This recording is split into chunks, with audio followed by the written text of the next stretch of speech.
जय श्रीकृष्ण। एकली जुगरे अल्पायुष मनुष्यों केवल भागवत पठन श्रवण ही मुक्तिर एकमात्र आश्रय। भाव भक्तिर सह श्रवण द्वारा आस्ते आस्ते वैराग्य प्राप्त होई ज्ञान उदय होइथाए। एहाकु भावर सह नित्य श्रवण द्वारा परम पद मोक्ष प्राप्त हुए। एणु परम शास्त्र भागवत अभ्यास करुथिबा नित्य। तेबे आसंतु भागवत वंदना करी भागवत आरंभ करिबा। नमामि नमामि महा ग्रंथ भागवत कृष्ण रसे रसायनित रसपूर्ण गीत। नमामि नमामि कृष्ण गोविंदाय नम उद्धवंकु देल पुण्य भागवत धर्म। तत्पूर्ण अर्थपूर्ण जीवनर वेद अभ्यास मात्र के कोटि जीव अवसाद।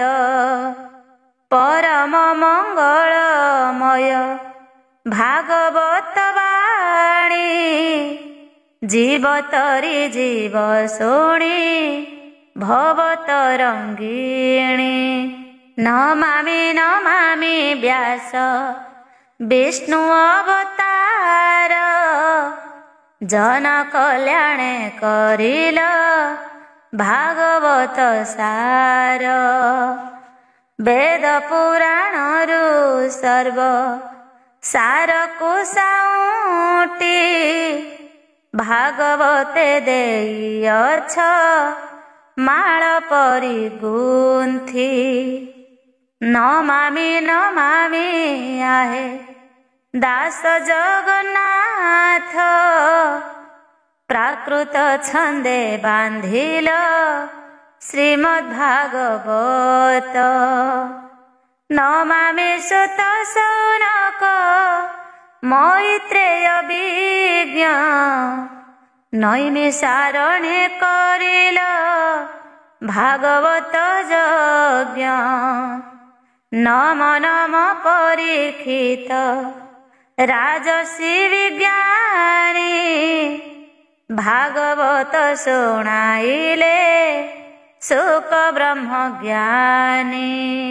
नमामि नमामि ब्रह्मा विष्णु महेश्वर नमामि देवर्षि नम भकत विदुर। परम शास्त्र प्राणिक निस्तारण पथ नमामि नमामि शास्त्र श्रीमद्भागवत। भागवत महापुराण पंचम स्कंध पंचविंश अध्याय। श्री शुक उवाच ताहार तले हे राजन 30 सहस्र योजन तामस कला जे विशेष अनंत प्रभु जे प्रकाश।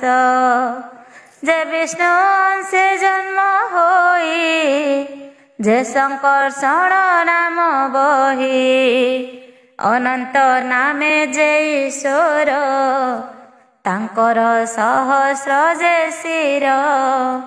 जाहार एक शिर रे महामंडल जे निश्चले से सृष्टि करई संहार भ्रकुटी करिण संचार। एकादश जे रुद्र होई संकर्षण जे नाम बही। 3 लोचन 5 शिर प्रचंड शूल जार कर। जाहार चरण कमल विराजे नभजे मंडल। भक्ति रे अहिपति मान जहिरे करंती बंदन। शिरोमणि रे नख पंती ଚନ୍ଦ୍ରକୁ ଜିଣି ଦିଶେ ଜ୍ୟୋତି, ଯାହାର ବଦନାର ବିନ୍ଦେ ଚକ୍ଷୁ ନିବେଶିଣ ଆନନ୍ଦେ। ପରମ ଭକ୍ତି ଜ୍ୱର ମତେ, ମୁଣ୍ଡ ପ୍ରଭାବ ଯେ ମଣ୍ଡିତେ। ଗଣ୍ଡ ଯୁଗଳ ହୃଷ୍ଟ ଚିତ୍ତ, ସେ ସଂକର୍ଷଣ ହୃଦଗତ। ଯାହାକୁ ବିବିଧ ବିଧାନେ, ସେବନ୍ତୀ ନାଗ ପତ୍ନୀ ମାନେ। ହେମନ୍ତ ରୂପ ମନୋହର, ବୃଷଭ ଧବଳ ଶରୀର। ବିପୁଳ ବକ୍ଷସ୍ଥଳ ଯାର, କୁଙ୍କୁମ ଚନ୍ଦନ ରୁଚିର। ହଳ ମୂଷଳ କରେ ଯାର, କିଅ ବା ଦେବା ପଟାନ୍ତର। ରତନ ସ୍ତମ୍ଭ ଭୁଜ ଦୁଇ, ମନ ମନ୍ଥନେ ଯେ ସୋହଇ। ମଦେ ମୁଦ୍ରିତ ଯେ ଲୋଚନ, ସେ ଯେ ଅନନ୍ତ ଭଗବାନ। କ୍ରୋଧ କୁଟିଳ କୁସଙ୍ଗରେ, ତହିଁରେ ଅଛନ୍ତି ଠାକୁରେ। ଭରଗେଶ୍ୱର ଯେ ଠାକୁର, ସିଦ୍ଧ ଗନ୍ଧର୍ବ ବିଦ୍ୟାଧର। ଅଶେଷ ମୁନି ଗଣ ଯେତେ, ଆନନ୍ଦ ଯେ ଯାହାର ମତେ। ଅନ୍ତରେ ପାରିଷଦ ଗଣେ, ସେବନ୍ତୀ ଯାହାର ଚରଣେ। ନବ ତୁଳସୀ ପୁଷ୍ପ ସରେ, ଗନ୍ଧ ଆମୋଦ ସେ ପ୍ରକାରେ। ଗନ୍ଧେ ମଧୁକର ନିକର, ଧ୍ୱନି କରନ୍ତି ନିରନ୍ତର। ସନନ୍ଦ ଭୁଜ ଲମ୍ବମାନ, ମହୀନ୍ଦ୍ର ବାରଣ ଯେ ସନ। ଧନ୍ୟ ଶ୍ରବଣ ଯୋଗ ସାରେ, କଳି କଳ୍ମଷ ପାପ ହରେ। ଶ୍ରଦ୍ଧାରତେ ଯେତେ ଜନ, ଯେବା କରଇ ସୁମରଣ। ତାହାର ଅନୁଭବ ମାନ, ନିର୍ନାରଦ ମୁନି ଭୋରାଜନ। ବ୍ରହ୍ମା ସଭାରେ ବିସ୍ତାରିଲେ, ସକଳ ପୁଣ ନିସ୍ତରିଲେ। ଯାହାର କଟାକ୍ଷକୁ ପାଇ, ଉତ୍ପତ୍ତି ସ୍ଥିତି ଲୟ ହୋଇ। ଯାହାର ନାମ ସୁମରଣ, ଶ୍ରବଣ କୀର୍ତ୍ତନ ରାଜନ। ଘୋର ଦୁର୍ଗମେ ନର ଥାଇ, ଯେବେ আগতে ସୁମରଇ। ଆପଦ ହୋଇ ତାର ଦୂର, ସକଳ ପାପ ହୋଇ ପାର। ଆଶ୍ରୟ ହୋଇ ଈଶ୍ୱରରେ, ମୋକ୍ଷ ପାଇବେ ସେ ହୁନରେ। ଭୂଗୋଳ ନାନା ନଦୀ ଗିରି, ଦିଗ ସମୁଦ୍ର ଆଦି କରି। ଯାହାର ମସ୍ତକେ ଜଗତ, ସ୍ଥିରେ ଅଛଇ ପରୀକ୍ଷିତ। ଅତି ବିକ୍ରମ ସେ ପୁରୁଷ, କେ କହୁ ତାହାର ବିଶେଷ। ଯେ ଆତ୍ମା ତନ୍ତ୍ରେ ଭଗବାନ, କେ କହୁ ତାଙ୍କ ଗୁଣମାନ। ଲୀଳା ମାତ୍ର କେ ଯେ ସଂସାରେ, ଯେ ଧରି ଅଛି ବିଶ୍ୱଭାର। ଏମନ୍ତ ପ୍ରଭାବ ଯାହାର, ଦୂରିତ ହାରି ସେ ଠାକୁର। ସେବକ ହେବା ଜୀବ ଗତି, କର୍ମରୁ ଯେ ଯାହା ଭୁଞ୍ଜନ୍ତି। ଯାହାର ସ୍ଥଳଟିଏ ମନ୍ତ, ସକଳ କହିଲୁ ବିଦିତ। ଯାହାର ଯେ ମନ୍ତ ଲକ୍ଷଣ, ଯେ ଧର୍ମ ଯାର ଆଚରଣ। ଯେଉଁ ସମସ୍ତ ଜୀବ ଜନ୍ତୁ, ଯାହାର ଯେ କର୍ମ ଯେହେତୁ ତୁମ୍ଭ ପ୍ରସାଦ ଅନୁସାରେ ସକଳ କହିଲୁ ତୁମ୍ଭରେ। ଏବେ କି ତୁମ୍ଭ ଭିଳାସ ଅପରେ କହିବୁ ବିଶେଷ। କହି ବିପ୍ର ଜଗନ୍ନାଥ ହରିଚରିତ ଭାଗବତ। ଇତି ଶ୍ରୀମଦ୍ଭାଗବତେ ମହାପୁରାଣେ ପାରମହଂସ୍ୟାଂ ସଂହିତାୟାଂ ବୈୟାସିକ୍ୟାଂ ପଞ୍ଚମ ସ୍କନ୍ଧେ ଭୂଗୋଳ ବର୍ଣ୍ଣନେ ନାମ ପଞ୍ଚବିଂଶ ଅଧ୍ୟାୟ। ଷୋଡ଼ବିଂଶ ଅଧ୍ୟାୟ। ପରୀକ୍ଷିତ ଉବାଚ ବିଚିତ୍ର ଗତି ଲୋକଙ୍କର ତୁମ୍ଭେ କହିଲ ମୁନିବର। ଏକଥା ସଂଶୟ ମୋ ମନେ ଏବେ କହିବା ଦିବ୍ୟମାନେ। ଶ୍ରୀଶୁକ ଉବାଚ ତ୍ରିଗୁଣେ ପବିତ୍ର ହୋଇ କେବେ ହେଁ କେହି ନ ଭଜଇ। ଏ ଅନନ୍ତରେ ବେ ଶୁଣ ନିଷିଦ୍ଧ ଧର୍ମ ଲକ୍ଷଣ। ଅଧର୍ମ ଧର୍ମ ବେ ନିମତ ଶ୍ରଦ୍ଧା ଅଶ୍ରଦ୍ଧା ଯେ ବିଦିତ। ସମାନ କର୍ମ ଫଳମାନ କାହାର ନୋହେ ଭୋରାଜନ। ଯେତେ ଅବିଦ୍ୟା କାମ କର୍ମ ଏହି ଲକ୍ଷଣ ଅନୁମାନ। ଶ୍ରୁତି ଚରଣେ ଦେଇ ମତ ପ୍ରକୃତ ହୋଏ ପରୀକ୍ଷିତ। ଏହାର ଗତି ଅମୋକ୍ଷରେ ବିସ୍ତାରି ବର୍ଣ୍ଣିବି ଆଗରେ। ଭୂମୁନି ତ୍ରୈଲୋକ୍ୟ ବାହାରେ ନରକ କିବା ଅନ୍ତରାଳେ। କିୟ ବା ଭୁବନ ମଧ୍ୟରେ କହିବା ତା ସାବଧାନରେ। ଶ୍ରୀଶୁକ ଉବାଚ ତ୍ରିଜଗତର ଅନ୍ତରାଳ ଦକ୍ଷିଣ ଦିଗ ମହିପାଳ। ଅର୍ଦ୍ଧଦେଶ ଭୂମି ଉପରେ ଅଗ୍ନି ସମ୍ଭାର ସେ ଉଦରେ। ସକଳ ପିତୃଗଣ ଯେତେ ସୁଗୋତ୍ର କଲ୍ୟାଣ ନିମନ୍ତେ।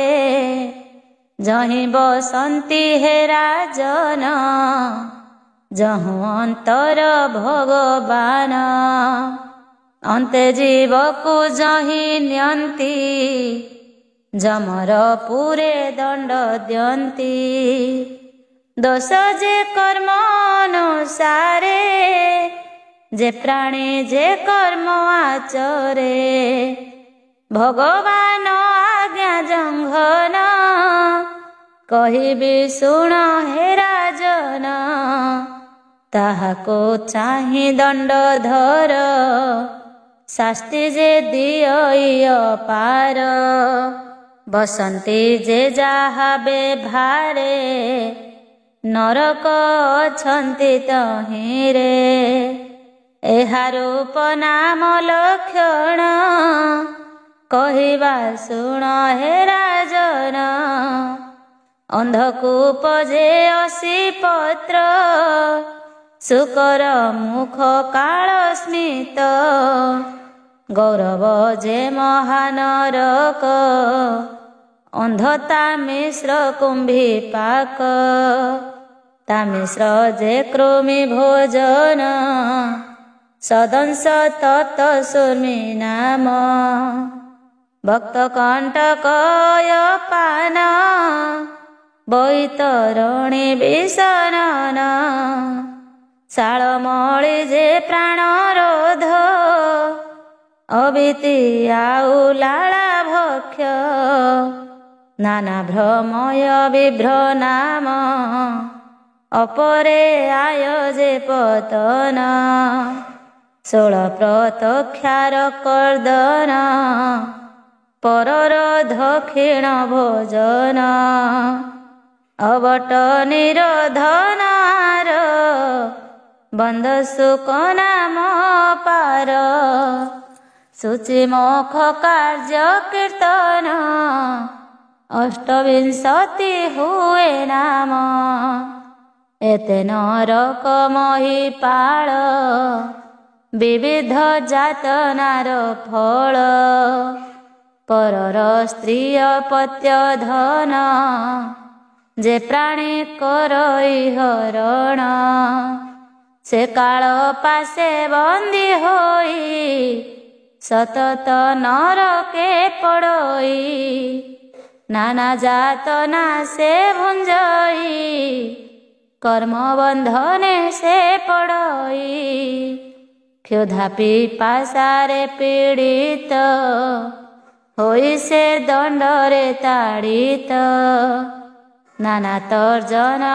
ଯେ ତାହାର ଯେତେ ଯତନ ଭୟଙ୍କର ପରମ କଷ୍ଟ ତହିଁ ପାଇ କ୍ଷଣ କ୍ଷଣକେ ମୋହ ଯାଇ ଅନ୍ଧତା ମିଶ୍ର ନରକରେ ଯାତନା ଭୋଗ ପ୍ରାଣୀ କରେ ପରଦାରାରେ ପାପ କରି ଯେବେ ତାମସ ରୂପ ଧରି ତେବେ ପଡ଼ଇ ସେ ଯେ ତହିଁ ଯାତନା ନରକ ଭୁଞ୍ଜଇ ନଷ୍ଟ ହୋଇ ମତି ତାର ଦୁଷ୍ଟ ନାଶନ ନୃପବର ମୋହେଣଗତ ଭାବ ହୋଇ ଭୃତ୍ୟଦ୍ରୋହକୁ ଯେ ଚିନ୍ତଇ କୁମ୍ଭାପା କହି ହିଂସା ବହି ସେ ପ୍ରାଣୀ ରୌରବେ ପଡ଼ଇ ଯେ ଜୀବ ହିଂସନ୍ତି ସଂସାରେ ତାହାଙ୍କୁ ପରୋକ୍ଷ ଲୋକରେ ରୌରବେ ମୃତ୍ୟୁ ଜୀବ ହୋଇ ସେଠାରେ ତାହାଙ୍କୁ ହିଂସଇ ମହାରୌରବ ଏହି ମତେ ଯେ ବାତୁର ଯେ ବିଦିତେ ତହିଁରେ ସେ ପାପି ପଡ଼ଇ ରୌରବ ନରକ ଭୁଞ୍ଜଇ ଯେ ନର ପଶୁ ପକ୍ଷୀ ମାନ ପ୍ରାଣେ ବଧ କରେ ଯେ ଜନ ରକ୍ଷସୋକର ହିତ ସେହି କୁମ୍ଭୀପା କରେ ସେ ପଡ଼ଇ ତପତ ତୈଳରେ ତାହାର ବନ୍ଧନ ହୁଅଇ ଶରୀର କାଳ ମୂରତି ନର୍କମାନ ବିସ୍ତାର ଅୟୁତ ଯୋଜନ ତମସାୟତା ନାମ ତାର ଅପରେ ଥାଇ ସେ ଭାସ୍କର ଅଧୋଭାଗରେ ଅଗ୍ନି ଥାଇ ଏମନ୍ତ ନରକ ଅଟଇ ଯେ ନର ବ୍ରହ୍ମ ହତ୍ୟା କରେ ସେ ତହିଁ ପଡ଼ଇ ନିର୍ଭରେ ତପତ ସୁବର୍ଣ୍ଣ ଫୁଟଇ ତହିଁ ଯେ ହତ ଜ୍ଞାନ ହୋଇ କ୍ଷଣକେ ଉଠଇ ଶୁଅଇ ବସଇ ବ୍ୟାକୁଳେ ଧାମଇ କ୍ଷୁଧା ପିପାସା ପୀଡ଼ା ମାନ ତକ୍ଷଣେ ହୁଏ ଅଚେତନ ପଶୁର ଦେହେ ଲୋମ ଯେତେ ବର୍ଷ ତାବତ ସେହି ମତେ ଉଗ୍ର ଯାତନା ଭୋଗ ପାଇ ସେ ପ୍ରାଣୀ ପଡ଼ିଥାଇ ତହିଁ ଯେ ନିଜ ଧର୍ମ ପଥ ଛାଡ଼ି ବେଦ ବଚନ ନିନ୍ଦେ ହୁଡ଼ି ପାଷାଣ୍ଡ ବୋଲି ତାକୁ କହି ଅସି ପତ୍ରରେ ସେ ପଡ଼ଇ ଲୌହ ମୁଦ୍ଗର ତା ଉପରେ ପ୍ରହାର କରନ୍ତି ନିର୍ଭରେ ଯେ ରାଜା ପ୍ରଜାଙ୍କୁ କିଙ୍କରେ ଅଦସେ ଦଣ୍ଡ ଦିଏ ନରେ ଅତ୍ୟନ୍ତ ପାପିଷ୍ଠଟି ସେହି କୁକୁର ମୁଖେ ସେ ପଡ଼ଇ। ତହିଁ ପଶନ୍ତି ଯେ ନିର୍ଭରେ, ନାନା ପ୍ରକାର ଶସ୍ତ୍ର ଧରେ। ଇକ୍ଷୁଦଣ୍ଡର ପ୍ରାୟ କରି, ତାରୂପେ ସନ୍ତି ଦଣ୍ଡଧାରୀ। ପରମ କଷ୍ଟକୁ ସେ ପାଇ, କ୍ଷଣ କ୍ଷଣକେ ମୋହ ଯାଇ। ଯେ ସଂସାରେ ନର ଦେହି, ହିଂସାରେ ପ୍ରାଣୀଙ୍କୁ ପୀଡ଼ଇ। ଦ୍ରବ୍ୟାଦି ହାନିରେ ଯେ ସନ, ସନ୍ତାପ ହୁଅଇଟି ମନ। ଯେ ଆଶା ରଖାଇ ଭାଙ୍ଗଇ, ବାୟସ ତୁଲ୍ୟ ତାକୁ କହି। ଯେ ନର୍କ କୃମିର ଭୋଜନ, ନରକ ମାନଙ୍କ ଧମ। ଶତ ସହସ୍ର ଯେ ଯୋଜନ, ସେ କୁମ୍ଭୀ ପାକ ପରିମାଣ। ତହିଁ ପଡ଼ଇ ସେ ହୁନର, ଉଗ୍ର ଯାତନା ଯେ ତାହାର।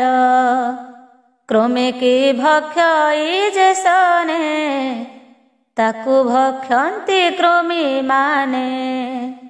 ଯାବତ କର୍ମ କ୍ଷୟ ନୋହେ, ତାବତ ହିଂସା ଦୂର ନୋହେ।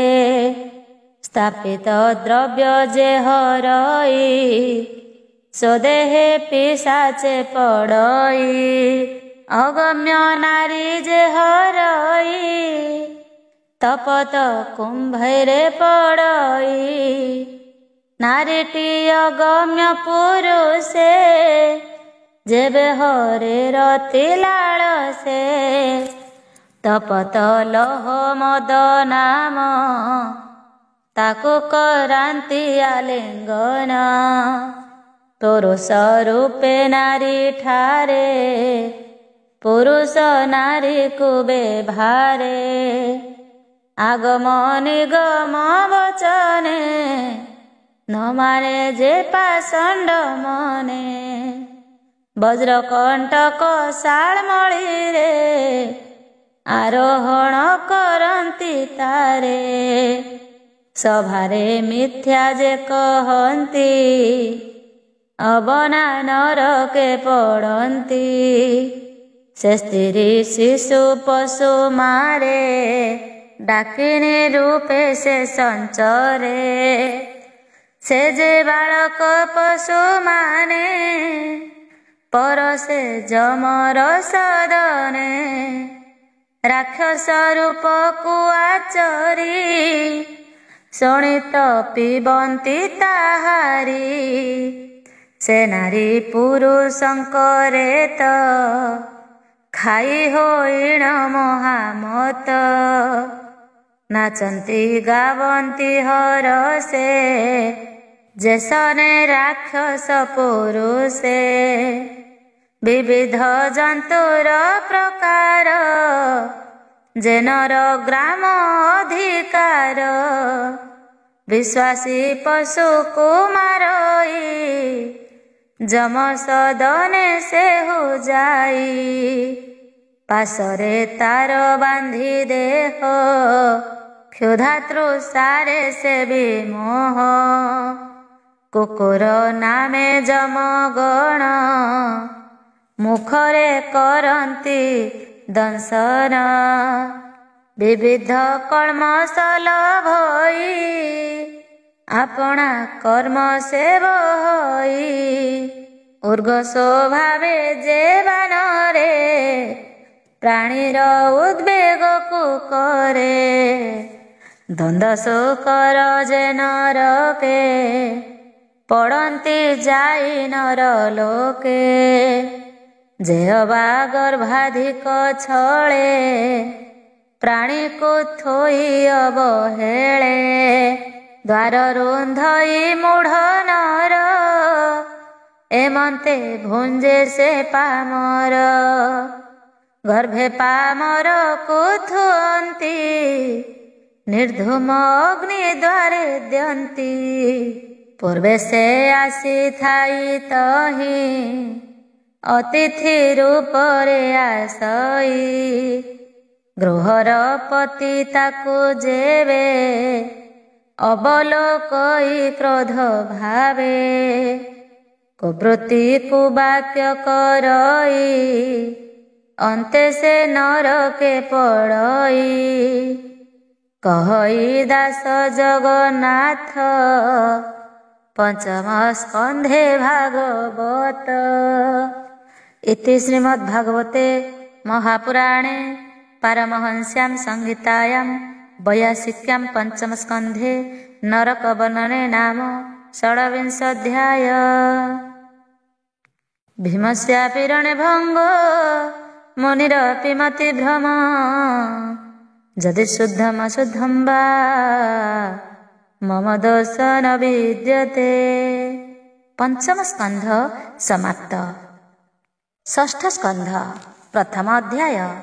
ରାଜବାଚ ଶୁକଚରଣେ ପ୍ରଣିମିତ ହୋଇ ବୋଲନ୍ତି ପରୀକ୍ଷିତ ଆଦ୍ୟରେ ଭଗବାନ ବ୍ରହ୍ମା ଅଷ୍ଟ ଐଶ୍ୱର୍ଯ୍ୟର ଏ ସୀମା ନିବୃତ୍ତି ମାର୍ଗେ ଯା କହିଲେ ତା ଯୋଗେଶ୍ୱର ନ ଜାଣିଲେ ସ୍ତ୍ରୀ ସମୂହେ ସୃଷ୍ଟି ପୁଣ ପ୍ରକୃତି ସୃଷ୍ଟି ନହେ ଗୁଣ ଯେ ନାନା ଅଧର୍ମ ଲକ୍ଷଣ ନରକ ମାନଙ୍କ ବର୍ଣ୍ଣନ ଆଦି ସ୍ୱୟମ୍ଭୁ ମନୁଠାରୁ ବିହିଲେ ଯେତେ ମନନ୍ତରୁ ହେ ପ୍ରିୟ ବ୍ରତ ରାଜେଶ୍ୱର ଉତ୍ଥାନ ପାଦ ରାଜାଙ୍କର ବଂଶ ଚରିତ ଏହାଙ୍କର ଦୀପ ବରଷ ମହୀଧର ନଦୀ ଉଦ୍ୟାନ ସିନ୍ଧୁ ବନ ପୃଥିବୀ ମଣ୍ଡଳର ସ୍ଥାନ ଚନ୍ଦ୍ର ତାରକା ଆଦି କରି ଭାଗ ବିଚାରି ଅନୁସରି ଏମନ୍ତ ପ୍ରକାରେ ଈଶ୍ୱର ସର୍ଜିଲେ ଅନେକ ସଂସାର ନାନା ପ୍ରକାରେ ଯେ ନରକ ପ୍ରାଣୀ ସଞ୍ଚରନ୍ତି ଅନେକ ବିଶେଷ କରି ମହାଭାଗ କହ ଅନୁରାଗେ ମୋ ଆଗ। ଶ୍ରୀ ଶୁକବାଚ ମନ ବଚନ ଶରୀରରେ ଯେ ପ୍ରାଣୀ ପାପ କାର୍ଯ୍ୟ କରେ ଇହ ଲୋକରେ ଦେହ ଧରି ଯେବେ ପ୍ରାୟଶ୍ଚିତ ନ କରି କିୟ ବା ପରମ ଈଶ୍ୱରେ ପୂଜା ନ କରେ ଭକ୍ତି ଭରେ ଅଥବା ନାମ ସଂକୀର୍ତ୍ତନ କେବେ ନ କରେ ଯେ ଜନ ନିଶ୍ଚୟ ଜାତ ନା ନରକ ସେ ପ୍ରାଣୀ ଲଭନ୍ତି ଅନେକ ଏହି ହେତୁରୁ ମୃତ୍ୟୁ ଆଗେ ସଂଯତ ମନା ହୋଇବେ गे ରୋଗରୁ ଗୁରୁ ଲଘୁ ପ୍ରାୟ ପାପକୁ କରିଣ ନିଶ୍ଚୟ ପ୍ରାୟଶ୍ଚିତ ପାଇଁ ଯତନ କରିବ ନହିବ ବିମନ ଏହି ପ୍ରକାରେ ସେ ଅନେକ ଭୋଗର ଦୀକ୍ଷା ସେ ଯେତେକ ଗୁରୁଙ୍କ ମୁଖ ଦୀକ୍ଷା ଜାଣି ନିଦାନ କଥା ପରିମାଣି ରାଜବାଚ ପାପ ନରକ ତମ ପଥେ ଆଶ୍ୱାସ ସୁତ ହୃଦଗତେ ପାପ ହିତ ପରିମାଣି ତଥାପି ବିଷୟରେ ପ୍ରାଣୀ ପାପରେ ହୋଇ ପ୍ରବର୍ତ୍ତିତ କିମ୍ପା କରଇ ପ୍ରାୟଶ୍ଚିତ କେବେ ପାପକୁ ନିବର୍ତ୍ତଇ ପୁଣି ହିଁ ପାପ ଆଚରଇ ଏଥୋ ଅନ୍ତରେ ପ୍ରାୟଶ୍ଚିତ ହୁଏ କୁଞ୍ଜର ସ୍ନାନବତ ଶ୍ରୀଶୁକବାଚ ପାପାଚରଣ ଅଟେ କର୍ମ ଚନ୍ଦ୍ରାୟଣାଦି ମଧ୍ୟ କର୍ମ କର୍ମରେ କରି କର୍ମମାନ ନିଗ୍ରହ କରନ୍ତି ଯେ ଜନ ନୁହନ୍ତି ଆତ୍ୟାନ୍ତିକ ସେହି ଏହାର ସ୍ୱଭାବଟିଏ ଅଧିକାରୀ ଆଜ୍ଞାରୁ କରି ପ୍ରାୟଶ୍ଚିତକୁ ସେ ଆଚରି ସୁପଥ୍ୟ ଗ୍ରାସ ଯେ ନ କରେ ତାହାକୁ ବ୍ୟାଧି ପୀଡ଼ା ହରେ ଏହି ନିୟମ ଯେ କରନ୍ତି କର୍ମେ କଲ୍ୟାଣ ସେ ଲଭନ୍ତି ତପସ୍ୟା ଯମ ନିୟମରେ ସମଦମ ଶୌଚ ତ୍ୟାଗରେ ସତ୍ୟ ବ୍ରହ୍ମଚର୍ଯ୍ୟ ଦୀକ୍ଷାରେ ଜ୍ଞାନୀ ଚିନ୍ତନ୍ତି ନିରନ୍ତରେ ଦେହ ବଚନ ବୁଦ୍ଧି ଘେନି ଶ୍ରଦ୍ଧା ବିନୟେ ମହାମୁନି ଯେ ସନେ ଦହ ଈଶକଳ ବୃକ୍ଷ ଘର ଶଣେ ଅନଳ କେହି କେବଳ ଭକ୍ତି କରି ଗୋବିନ୍ଦ ନାମ ଯେ ସୁମରି ଅଶେଷ ଅଙ୍ଗ କରି ନାଶ ହିମେ ଯେ ସନେ ରବିତ୍ରାସ ହେ ରାଜା ଅଘ ବନ୍ତ ଯେହି ତପେ ପବିତ୍ର ନହେ ସେହି ଏମନ୍ତ କୃଷ୍ଣର ବିଷଏ ପ୍ରାଣେ ଅର୍ପିତ ଯେବା ହୁଏ ସୁଶୀଳ ସାଧୁ ଯେଉଁ ଜନ ନାରାୟଣରେ ପରାୟଣ ତାହାଙ୍କ ପଥେ ଯେଉଁ ଜନ ଲୋକର କଲ୍ୟାଣ କାରଣ ରାଜେନ୍ଦ୍ର ଶୁଣ ପରିମାଣୀ କୃଷ୍ଣ ବିମୁଖ ଯେତେ ପ୍ରାଣୀ ତାହାଙ୍କ ତପେ ଯେତେ ଫଳ ସକଳ ହୁଏ ନିଷ୍ଫଳ କୃଷ୍ଣର ପାଦ ପଦ୍ମ ଦୁଇ ତା ଗୁଣ ଅନୁରୂପେ ହୋଇ ଯେ କାବେଳେ ବୋଲେ ନାମ ସ୍ୱପ୍ନେ ସେ ନ ଦେଖଇ ଯମ ଯାଦୁ ତେ ପାଶ ରଜୁଧାରୀ ନ ଦେଖେ ଚିହ୍ନ ତାହାଙ୍କରି ଯେ ଇତିହାସ ପୁରାତନ କହିବା ଶୁଣ ସାବଧାନ ବିଷ୍ଣୁ ସମନ ଦୂତଙ୍କର କହ ଆମ୍ଭଙ୍କୁ ସମାଚାର କାନ୍ୟକୁ ବୁଝ ନାମେ ଦେଶ ଅଜାମିଳର ତହିଁ ବାସ ଆଶ୍ରମେ ଦ୍ୱିଜ ସେ ବୋଲାଇ ସ୍ୱଭାବେ ଦାସୀ ପତି ହୋଇ ସଦାଚାରକୁ ନଷ୍ଟ କରି ଦାସୀର ସଂସର୍ଗ ଆଚରି କୈତବ ଚୌର୍ଯ୍ୟ ପଣେ ଥାଇ କୁତ୍ସିତ କର୍ମ ଆଚରଇ ଏମନ୍ତେ କେତେ ଦିନ ଗଲା ତାହାର ପୁତ୍ର ଉପୁଜିଲା ସେ ନଗ୍ରେ ଥାଇ ଦାସୀପତି ପୁତ୍ର ପାଳନେ ସଦାମତି ଅଠାଶୀ ବରଷେ ତାହାର କାଳ ହୋଇଲା ନୃପବର। ବୃଦ୍ଧ ବୟସେ ତାର ପୁତ୍ର ହୋଇଲା 10 ପରିମିତ। କନିଷ୍ଠ ପୁତ୍ର ନାରାୟଣ ପିତାର ଆନନ୍ଦ କାରଣ। ତାହାର ଚିତ୍ତ ତାର ତହିଁ ଅନ୍ୟତ୍ର କେବେ ନ ଦେଇ। ବାଳକ ଭାବରେ କୋମଳ କହି ବଚନ ମଞ୍ଜୁଳ। ତାହାର ଲୀଳା ମାନ ଦେଖି ହରଷ କେ ପାରିବ ଲେଖି।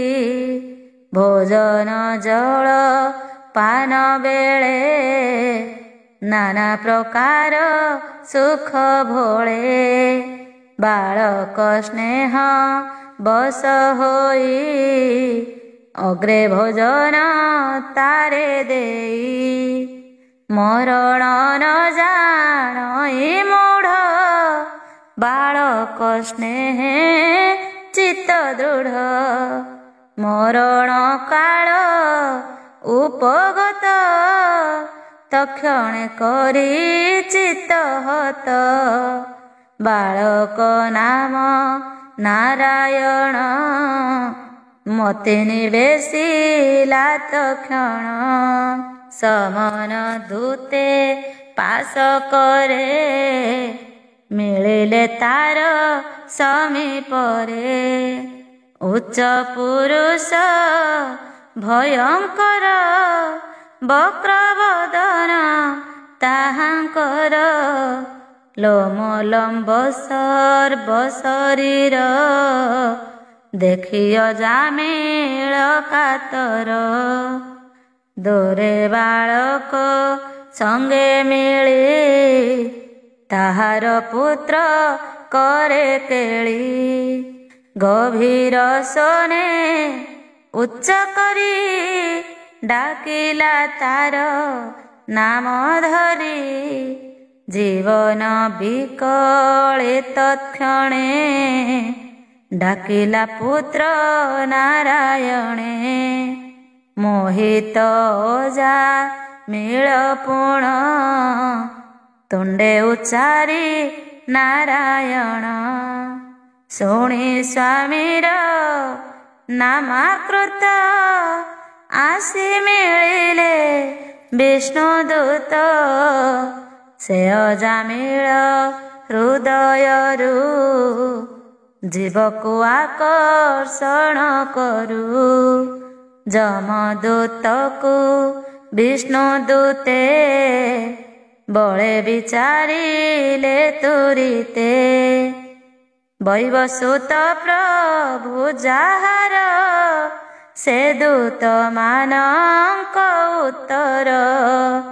ବିଷ୍ଣୁଦୂତ ମାନଙ୍କୁ କହି ତୁମ୍ଭେ ବିଚାର କାହିଁ ପାଇଁ। ଧର୍ମରାଜାର ଆଜ୍ଞା ମାନ କିମ୍ପାଇଁ କରୁଅଛ ଭଗ୍ନ। କାହାର ତୁମ୍ଭେ ମାନେ ଦୂତ କାହୁଁ ହେ ଅଇଲ ତୋରିତ। କିମ୍ପାଇଁ ଆମ୍ଭଙ୍କୁ ନିଷେଧ କିବା ଉତ୍ତମ ତୁମ୍ଭେ ସିଦ୍ଧ। କିବା ଦେବତା ତୁମ୍ଭେ ମାନେ ଆନନ୍ଦେ ବସ ସନ୍ନିଧାନେ। ତୁମ୍ଭର ଚକ୍ଷୁ ପଦ୍ମଦଳ ବିରାଜେ କିରୀଟ କୁଣ୍ଡଳ। ଓରେ ଝୁରଇ ପଦ୍ମମାଳ ଶୋଭିତ ଏ ପୀତ ଦୁକୁଳ। ସର୍ବେ ନୂତନ ତନୁବହ ଚାରୁ ଚତୁର ଭୁଜେ ସହ। ଶଙ୍ଖ ଚକ୍ର ଗଦା କମଳ ଏଣୁ ତୁମ୍ଭେ ଶୋଭା ସକଳ। ଧନୁ ଖଡ଼ଗ ତୁଣସର ଶୋଭା ପାଉଛି ତୁମ୍ଭକର। ଦିଗମାନଙ୍କର ତିମିର ଆତ୍ମକାନ୍ତିରେ କଲ ଦୂର। ଧର୍ମପାଳଙ୍କ ଭୃତ୍ୟ ଆମ୍ଭେ କିମ୍ପା ନିଷେଧ କର ତୁମ୍ଭେ। ଶ୍ରୀ ଶୁକ ଉବାଚ ଯମଦୂତଙ୍କ କଥାନ୍ତରେ ବିଷ୍ଣୁଦୂତେ ମନ୍ଦହାସରେ। ମେଘ ଗମ୍ଭୀର ସ୍ୱରେ ବାଣୀ ଯମଦୂତଙ୍କ ଆଗେ ଭଣି। ବିଷ୍ଣୁଦୂତ ଆଉଚୁ ତୁମ୍ଭେ ଦୂତେ ବୈବସୁତର। ତାହାଙ୍କ ଆଜ୍ଞା ଯେବେ କର। ଧର୍ମ ଧର୍ମର ଲକ୍ଷଣ ଆମ୍ଭଙ୍କୁ ତତ୍ତ୍ୱ କହ ପୁଣ। ପ୍ରାଣୀ କି କଲେ ଦଣ୍ଡ ପାଏ ଦଣ୍ଡର ସ୍ଥାନ କିବା ହୁଏ। ଦଣ୍ଡ ହୁଅନ୍ତି କେଉଁ ନର କହ ସେଥିର ସମାଚାର। ଯମଦୂତ ଆଉଚୁ ବେଦ ବିହିତ ଯେତେ କର୍ମ ସେହି ସଂସାରେ ଅଟେ ଧର୍ମ। ତା ବିନୁ ଅନ୍ୟ କର୍ମ ଯେତେ ଅଧର୍ମ ବୋଲନ୍ତି ଜଗତେ। ସାକ୍ଷାତ ଦେବ ନାରାୟଣ ସ୍ୱୟମ୍ଭୁ ବୋଲି ପରିମାଣ। ଯେ ଦେବ ଆପଣା ଶକ୍ତିରେ ସତର ଯତମ ଭାବରେ। ଗୁଣ ନାମ କ୍ରିୟା ରୂପରେ ଯଥା ତଥା ସେ ଭିନ୍ନ କରେ। ସୂର୍ଯ୍ୟାଗ୍ନି ବାୟୁ ସନ୍ଧ୍ୟା କାଳ ଆକାଶ ସୋମ ଅହ ଜଳ।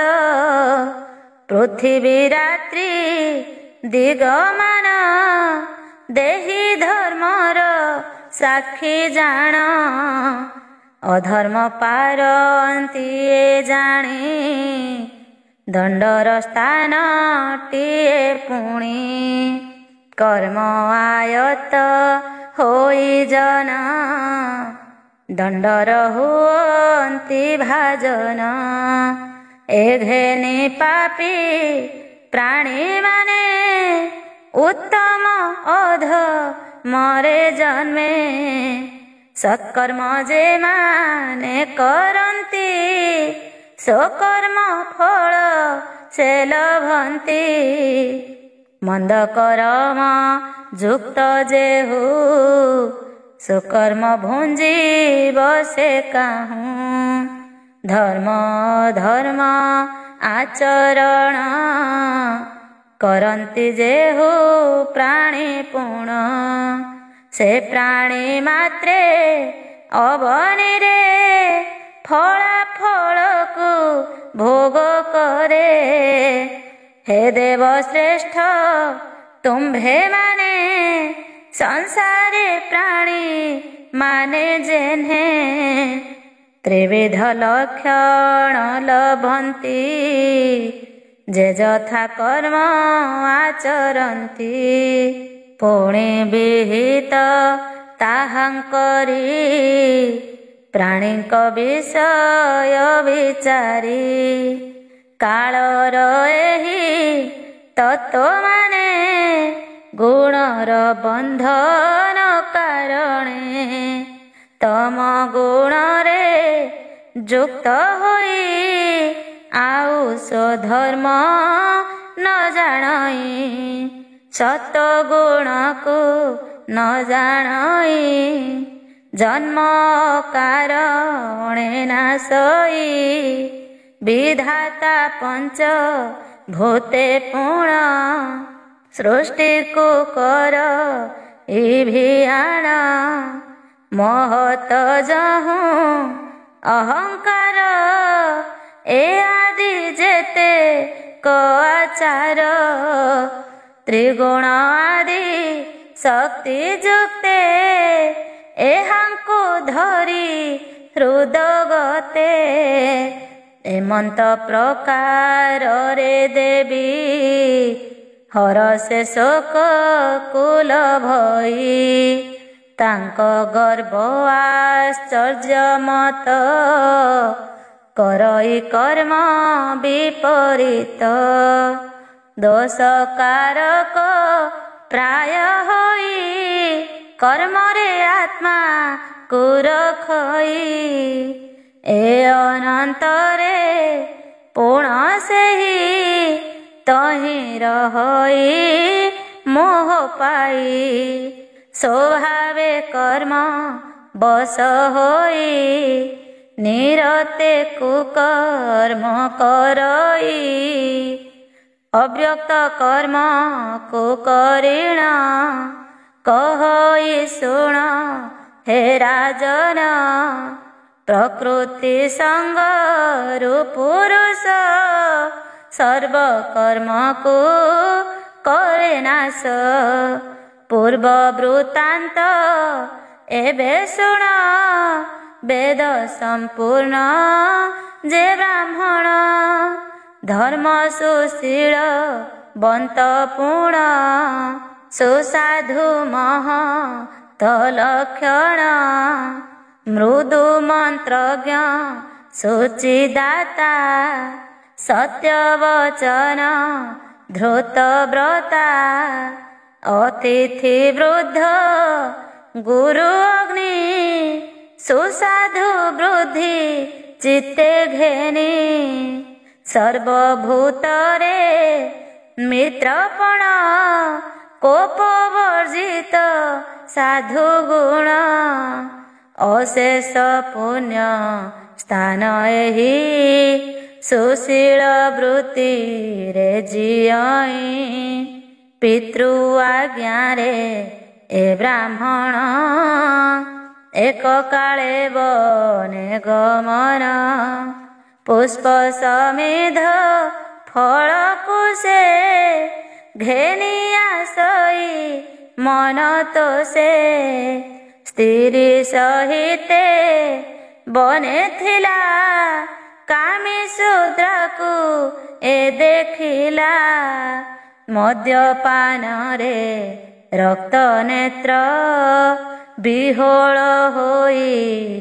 ଅଛି ଚିତ ନିବିଖସିଛି ମତ ଭରେ ଶୂଦ୍ରା ଲଜ୍ଜାକୁ କରି ଦୂରେ ହାସ୍ୟ ଗାୟନ କ୍ରୀଡ଼ା ରସ ଲୀଳା କରଇ ତାର ପାଶ ନିଜ ଯୁବତୀ କୁଳ ସ୍ତ୍ରୀ ହେବି ପ୍ରସୁଦ୍ରୀ ଦେଖି କରି ଇନ୍ଦ୍ରିୟ ବସେ ଅନୁସରି ମନେ ମୋହିତ ହୋଇ କରି ଅନ୍ଦର୍ପେ ଲିପ୍ତ ମନ ହୋଇ ବାହୁ ଆଲିଙ୍ଗନ କରଇ ଆପଣା ଆତ୍ମା ସ୍ଥିର କରି ମନ ସମର୍ଥ ନ ବିଚାରି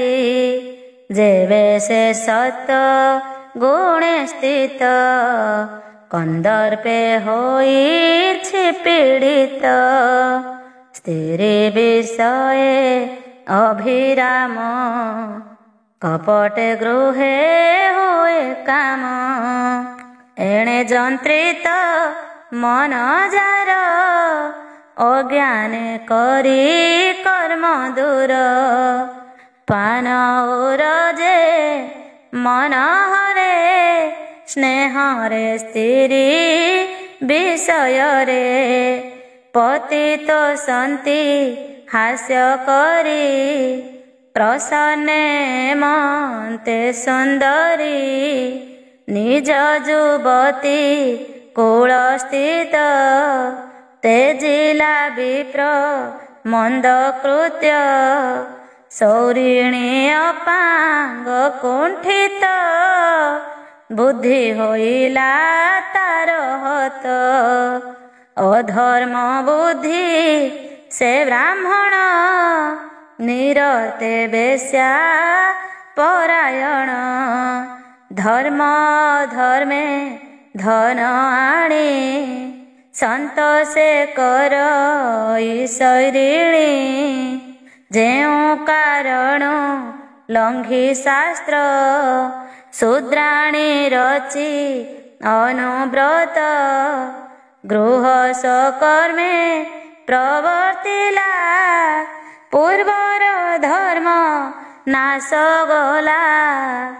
ଏଣୁ ଏ ପାପୀ ଦ୍ୱିଜେ ନେଇ, ଯମର ଛାମ ରେ ଦେବଇ। ବୋଇଲେ ଜଗନ୍ନାଥ ଦାସ, ଯମଦୂତେ ବେଗେ ପ୍ରବେଶ। ଇତି ଶ୍ରୀମଦ୍ଭାଗବତେ ମହାପୁରାଣେ ପାରମହଂସ୍ୟାଂ ସଂହିତାୟାଂ वैयासिक्यां षष्ठस्कन्धे अजामिळ उपाख्याने विष्णुदूत जमदूत संवादे नाम प्रथम अध्याय। द्वितीय अध्याय। श्रीशुक उवाच एमन्ते भगवत दूते भाषित होई जमदूते। राजन शुण ए अंतरे ताहांक वाक्य अनुसारे। सकल कर्म से जानती जमदूतंकु से बोलंती। विष्णुदूत उचु एत अत्यंत अद्भुत देखिलु तुम्भर चरित। समदरसी साधु जने अधर्म चरित केशने। अदंड पापी जे प्राणी ताहांकु व्यर्थे दंड पुणी। प्रजा मानंक पिता होई जेबे से प्रजा शास्ति देई।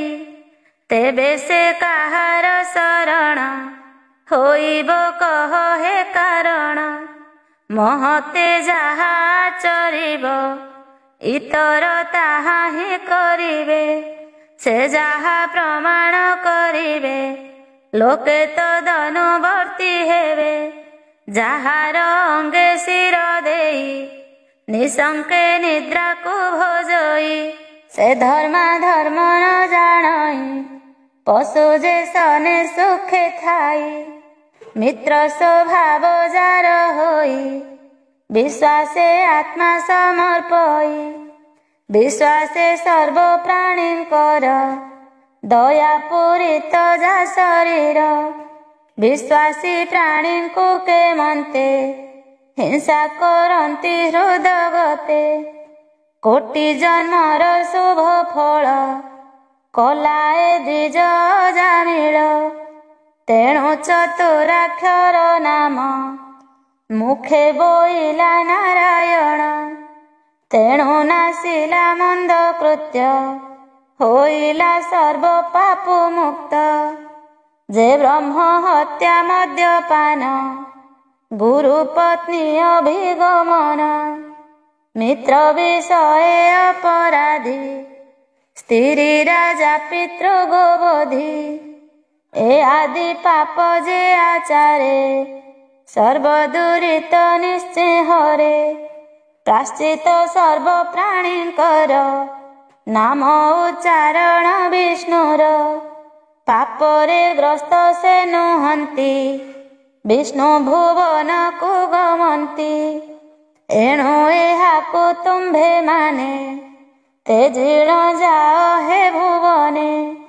एहार जेते पाप मान बसिण कला से वहन। एणु ए द्विज अजामिळ निकटे मरणर काल।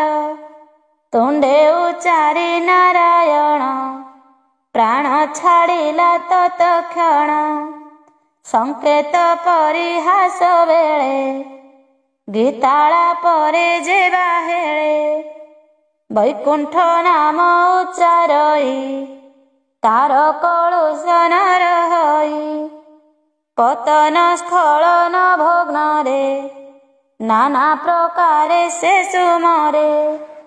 तुंडे उच्चारी हरि नाम ତାହାକୁ ନ ଦଣ୍ଡଇ ଯମ।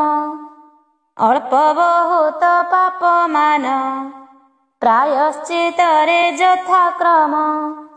ପାପରୁ ଲଘୁ ଗୁରୁ ଜାଣି ମୁନି କହନ୍ତି ପରିମାଣି।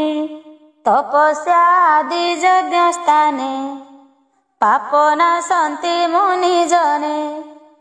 ତାହାଙ୍କ ହୃଦେ ପାପ ନାହିଁ ପାଦ ପଙ୍କଜ ନିତ୍ୟ ଧ୍ୟାଇ। ଜ୍ଞାନ ଅଜ୍ଞାନ ଯେହୁ ପ୍ରାଣୀ ସ୍ମରଣ କରେ ଚକ୍ରପାଣି। ନାମ କରନ୍ତି ସଂକୀର୍ତ୍ତନ ପାପଙ୍କୁ କରନ୍ତି ଦହନ। ଯେ ସନେ ବହୁ କାଷ୍ଠ ରାଶି ଅନଳ ପ୍ରବେଶେ ବିନାଶୀ। ଯେ ମନ୍ତେ ରୋଗ ବଳବନ୍ତ ଶରୀରେ ହୋଇ ଉପଗତ। ସେ ଅନୁସାରେ ମତି ଯେବେ ଅଜ୍ଞାନେ ପ୍ରକାଶ ହୋଇବେ। ତେବେ ସେ ଆତ୍ମା ଗୁଣେ ତାର ସେ କି ନ କରେ ଉପକାର। ଶ୍ରୀ ଶୁକବାଚ ବିଷ୍ଣୁ ଦୂତଙ୍କ ଧର୍ମବାଣୀ। କୃତାନ୍ତ ଦୂତ ମାନେ ଶୁଣି ଅଜାମିଳକୁ ପାଶୁ ଫେଇ। ମୃତ୍ୟୁରୁ ଦେଲେ ବାହୁଡ଼ାଇ। ଯମର ଦୂତ ମାନେ ଗଲେ ଏ ସର୍ବ ଯମକୁ କହିଲେ। ପାପରୁ ମୁକ୍ତ ଅଜାମିଳ ଦେହ ଲଭିଲା ତତ୍କାଳ। ବିନାଶ ସର୍ବ ଭୟ ତାର ଶିରରେ ଦେଇବେନି କର। ବିଷ୍ଣୁ ଦୂତଙ୍କୁ ନମସ୍କାର ଉଲ୍ଲାସ ହୋଇଛି ମନର। ପ୍ରସନ୍ନ ମୁଖ ଦେଖି ତାର ଜାଣିଲେ ବିଷ୍ଣୁଙ୍କ କିଙ୍କର। ତକ୍ଷଣେ ହୋଇ ଅନ୍ତର୍ଧ୍ୟାନ ତାହାର ନିକଟୁ ରାଜନ। ଏଥୁ ଅନ୍ତରେ ବିପ୍ର ଶୁଣି ବିଷ୍ଣୁ ଯମଦୂତଙ୍କ ବାଣୀ। ଧର୍ମ ଭାଗବତର ଶୁଦ୍ଧ ଗୁଣର ଆଶ୍ରୟ ତ୍ରିବିଧ। ତକ୍ଷଣେ ଚରଣାର ବିନ୍ଦେ ଭକ୍ତି ଲଭିଲା ପ୍ରମାଦେ। ହରିଚରିତ ଉଚ୍ଚାରଣେ ପବିତ୍ର ଶୁଭ ସୁମରଣେ। ସନ୍ତାପ ମାନ ତାର ଗଲା ଯେ କ୍ଷଣେ ବିଷ୍ଣୁ ସୁମରିଲା। ଆହା ମୋହର ବଡ଼ କଷ୍ଟ ଅଜିତ ଇନ୍ଦ୍ରିଏ ମୁଁ ନଷ୍ଟ। ସୁକର୍ମ କଲି ମୋର କ୍ଷୀଣ ଯେଣୁ ବୃଷଳିକୁ ଗମନ। ଅଧର୍ମ ଆଚରଣ କରି କାଟିଲି ଦିବସ ସର୍ବରି। ଧିକ ମୋହର ମନ୍ଦ କୃତ୍ୟ କୂଳରେ କଳଙ୍କ ବିଦିତ। ତେଜିଣ ନିଜ ପତ୍ନୀ ସତୀ ରମିଲି ମେରେ ଛସତୀ। ବୃଦ୍ଧ ନାଥ ପିତା ମାତ ମୋର ବିହୁନେ ଅରକ୍ଷିତ। ତପସ୍ୱୀ ରୂପେ ଥାନ୍ତି ବନେ ତାହାଙ୍କୁ ତେଜି ଅକାରଣେ। ବିଧି ବିଯୋଗ ଯେତେ କର୍ମ ଲଭିଲି ନରକ ଦାରୁଣ। ଧର୍ମ ହିଂସ୍ରକ ପ୍ରାଣୀ ଯେହି ଯମ ଯାତନା ଲୋଭେ ସେହି। କିଏ ସ୍ୱପନେ ଅଦଭୂତେ ଯେ ସନେ ଦେଖିଲି ସାକ୍ଷାତେ। ପାଶ ଦଉଡ଼ି ହସ୍ତେ କରି ସେ ମୋତେ ନେଉଥିଲେ ଧରି। ତେଣୁ ଆଶ୍ଚର୍ଯ୍ୟ ବଡ଼ପଣେ କ୍ଷଣକେ ଚାଲି ଗଲେ କେଣେ। ଏ ଅନ୍ତେ ସିଦ୍ଧ ଚାରିଜଣ ତାଙ୍କର ରୂପ ମନୋରମ। ପାଶେ ବନ୍ଧନ ମୋତେ କରି ନିଅନ୍ତେ ଅଧୋମୁଖୀ ଧରି। ଛଡ଼ାଇ ଦେଲେ ଏହି କ୍ଷଣି କ୍ଷଣକେ ଗଲେ କାହିଁ ପୁଣି ଏ ଅନନ୍ତରେ ସାଧୁଜନ ମୋହରେ ଦେଲେ ଦର୍ଶନ। ଏଣେ ହୋଇଲା ଶୁଭ ଫଳ ଯେ ନାମ ପରମ ମଙ୍ଗଳ। ଅଶୁଚି ଦାସୀ ପତି ମୋହି ମୁଁ ତହୁଁ ପାପୀ ଅଛି କାହିଁ। ମୋହର ମରଣର କାଳେ ନାମ କୀର୍ତ୍ତନ ଅବହେଳେ। ଜିହ୍ୱା ମୋ କେମନ୍ତେ ବୋଇଲା କଳ୍ପତରୁ କି ଦୟା କଲା। ମୁଁ କାହିଁ ଧୂର୍ତ୍ତ ପାପୀ ବର ବିପ୍ରକୂଳର ଲଜ୍ଜା କର। ବୈକୁଣ୍ଠ ନାମ ଉଚ୍ଚାରଣ ସେ ନାମ ପରମ କାରଣ। କେମନ୍ତେ କରି ବଇ ମୁହିଁ ଇନ୍ଦ୍ରିୟ କ୍ଷେତ୍ରେ ମୁଁ ଅଛଇ। ଏମନ୍ତ ମାୟା ଭାବ ଛାଡ଼ି ବ୍ରହ୍ମ ଭାବରେ ଦେହ ବୁଡ଼ି। ମୋଚନ କରି ଏ ବନ୍ଧନ ଅବିଦ୍ୟା କାମେ ଯାର ମନ। ସର୍ବଭୂତରେ ଶାନ୍ତି ହୋଇ ଦୟା ବହିବି ଚିତେ ମୋହି। ସେ ମାୟାଗ୍ରସ୍ତ ମୋର ମନ ନିଶ୍ଚୟ କରି ବିମୋଚନ। ଯେଉଁ ମାୟାରେ ମୋହ ମୋହି କ୍ରୀଡ଼ାକୁ ରଙ୍ଗ ପ୍ରାୟ ହୋଇ। ଦେହ ସମ୍ପଦ ମୋର ଯେତେ ଅଛଇ ଦମ୍ଭ ଅବିରତେ। ଏହାଙ୍କୁ ତେଜି ଶୁଦ୍ଧ ମନ କୃଷ୍ଣ ଚରଣେ ହେଉ ଲୀନ। ଏମନ୍ତେ ହନ୍ତେ ଶୁଦ୍ଧ ଜ୍ଞାନ ତେଣୁ ସେ ସାଧୁ ଦର୍ଶନ। ତେଜି ସେ ସକଳ ବନ୍ଧନ ଗଙ୍ଗା ଗମନେ ତାର ମନ। ଶ୍ରୀଶୁକ ଉବାଚ ଦେବ ସଦନେ ବିପ୍ର ଯାଇ ନିଶ୍ଚଳ ମନେ ଯୋଗ ଧ୍ୟାଇ। ଇନ୍ଦ୍ରିୟ ନିଗ୍ରହ କରିଣ ବ୍ରହ୍ମେ ନିବେଶି ସ୍ଥିର ମନ। ସକଳ ଦ୍ୱନ୍ଦ୍ୱ ପରିହରି ସମାଧି ଆତ୍ମ ଯୋଗ କରି। ପରମ ବ୍ରହ୍ମେ ମନ ଦେଲା ମନକୁ ତହିଁ ନିବେଶିଲା। ବ୍ରହ୍ମ ଭୋଜନେ ମନ ସ୍ଥିର ଦେଖିଲା ବିଷ୍ଣୁଙ୍କ ପୟର। ପୂର୍ବେ ଯେ ରୂପ ଦେଖିଥିଲା ପୁଣି ଦେଖନ୍ତେ ପ୍ରଣମିଲା। ଗଙ୍ଗାକୁ ଦେଖି ଦ୍ୱିଜବର ଛାଡ଼ିଲା ନିଜ କଳେବର। ତକ୍ଷଣେ ବିଷ୍ଣୁ ଦୂତ ପ୍ରାୟ ହୋଇଲା ତାର ନିଜ କାୟ। ବିଷୟ କ୍ଲେଶ ତା ଖଣ୍ଡନ ବେଷ୍ଟିତ ହୋଇ ବିଷ୍ଣୁ ଗଣ। ହେମ ବିମାନ ଆରୋହିଲା ତକ୍ଷଣେ ବୈକୁଣ୍ଠକୁ ଗଲା। ଦାସୀର ପତି ଗତି କର୍ମ ନିଷ୍ଫଳ ତାର ନିଜ ଧର୍ମ। ବ୍ରତ ବିହୀନ ଯେଉଁ ନର ନରକେ ପଡ଼େ ତା ଶରୀର। ଈଶ୍ୱର ନାମ ଗ୍ରହଣରୁ ତତ୍କାଳେ ମୁକ୍ତି ନରକରୁ। ମୋକ୍ଷ ବାଞ୍ଛିତ ନରଙ୍କର ତୀର୍ଥ ସେବନ ଶ୍ରେଷ୍ଠ ବର।